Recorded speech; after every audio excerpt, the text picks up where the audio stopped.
अस्सलामुअलैकुम, welcome to our YouTube channel. आज की वीडियो में आपको बताऊंगा कि जो आपका पेपर पैटर्न तब्दील हुआ है 9th क्लास और 10th क्लास का, उसमें जो एग्जामिनर है, इम्तहान लेने वाला है, वो किस अंदाज से आपको सवाल पूछ सकता है।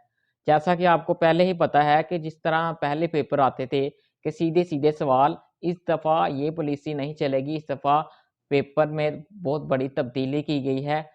वीडियो कंप्लीट तक देखने से पहले अगर आप चाहते हैं कि आपको पेपर पैटर्न या पेपर के मतलब न्यूज़ या एजुकेशन न्यूज़ आप तक पहुंचती रहे, तो मेरे चैनल को लाजमी सब्सक्राइब करें और वीडियो को लाइक करें और बेल आइकन पे क्लिक करें।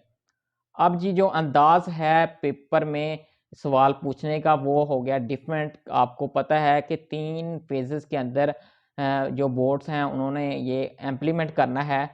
अब सवाल क्योंकि पहले सीधे सीधे आते थे, अब आपको मैं सैंपल एक बताऊंगा कि इस सैंपल के अंदर आप देखेंगे कि पता चलेगा आपको कि किस तरह सवाल पूछा जाता है। सबसे पहले मेरे पास ये केमिस्ट्री की बुक ओपन है, तो इसमें पहला जो पैराग्राफ लिखा गया है, तो पहले तो ऐसे होता था कि सीधी-सीधी डेफिनेशंस आ जाती थी। मिसाल के तौर पे यहाँ पे केमिस्ट्री की डेफिनेशन यहाँ तक लिखी हुई है, तो आपको डिफाइन केमिस्ट्री के तौर पे सवाल नज़र आता था। अब ऐसा है कि हर वर्ड ही इम्पोर्टेंट है, यानी कि हर लाइन आपने गौर से इसकी रीडिंग करनी होगी, उसमें से सवाल बनाने होंगे। जिस तरह इसका ये अगर पैराग्राफ देखें तो यहाँ पे क्या सवाल बनता है, यहाँ पे बनता है जी साइंस का डेली लाइफ में क्या इस्तेमाल है।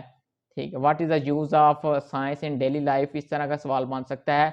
इसी तरह ही केमिस्ट्री का जो डेली लाइफ के अंदर यूज़ है, इस तरह सवाल बन सकता है। इस तरह अगर आप देखें, मैं आगे देखें तो ब्रांचेस फिजिकल केमिस्ट्री है, बाकी जो ब्रांचेस हैं इनमें पहले तो सीधा सीधा सवाल ऐसे होता था कि डिफाइन फिजिकल केमिस्ट्री। अब इसका इस्तेमाल भी पूछा जाएगा, यानी कि इसकी एप्लीकेशन भी पूछी जाएगी और हर लाइन ही इम्पोर्टेंट है, रीडिंग करनी होगी। उस पे आप जितने ज़्यादा सवाल बना सकते हैं।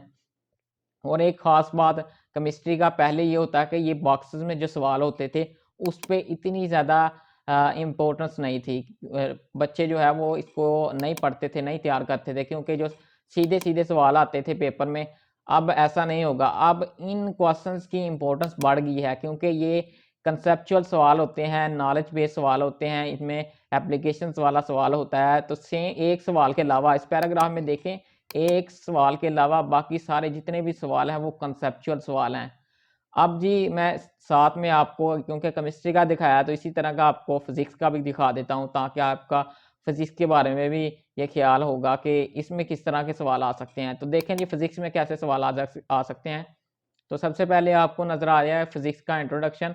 यहाँ पे इन्होंने साइड इन्फॉर्मेशन में जो दिया है, इसको आपने गौर से पढ़ना है। ये एमसीक्यूज़ में भी पूछा जाता है और ये इसमें शॉर्ट क्वेश्चन में भी पूछा जा सकता है। पहले तो सीधा-सीधा सवाल होता है, तो आपको पता है।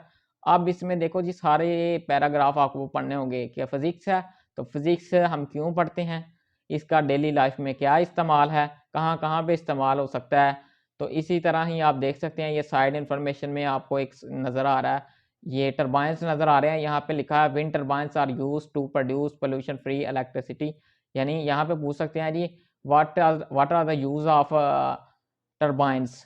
टरबाइन का क्या इस्तेमाल है या क्यों इस्तेमाल करते हैं, या फिज़िक्स का कहाँ पे इस्तेमाल होता है।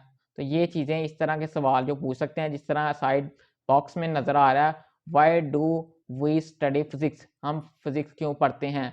तो इस तरह के जो कंसेप्चुअल सवाल है ना, इस दफ़ा पेपर में देखने को मिलेंगे। तो नेक्स्ट है, यहाँ पे देख सकते हैं आप बायोलॉजी, ये उर्दू मीडियम में है, तो यहाँ पे बायोलॉजी का देख सकते हैं। इसमें भी यही है कि साइड इन्फॉर्मेशन भी में भी है और पैराग्राफ में से भी सवाल उठा सकते हैं। अब ये नहीं रहेगा काम के जिस तरह आपका पहले होता था कि सीधा-सीधा सवाल उठा लिया, तो आराम से रट्टा लगा के याद कर लिया, चलें जी। अब आपको एक-एक लाइन की रीडिंग करनी पड़ेगी, उस पे सवाल बनाने पड़ेंगे और फिर आप उस टॉपिक को कवर करेंगे। तो इस तरीके से अगर आप पढ़ेंगे तो आप नेक्स्ट जितनी भी क्लासेस पढ़ेंगे उसमें आप अच्छे मार्क्स ले सकते हैं और अपने कॉन्सेप्ट भी क्लियर कर सकते हैं। अगर आपको ये वीडियो अच्छी लगी है तो कमेंट सेक्शन में ज़रूर बताइएगा। अल्लाह हाफ़िज़।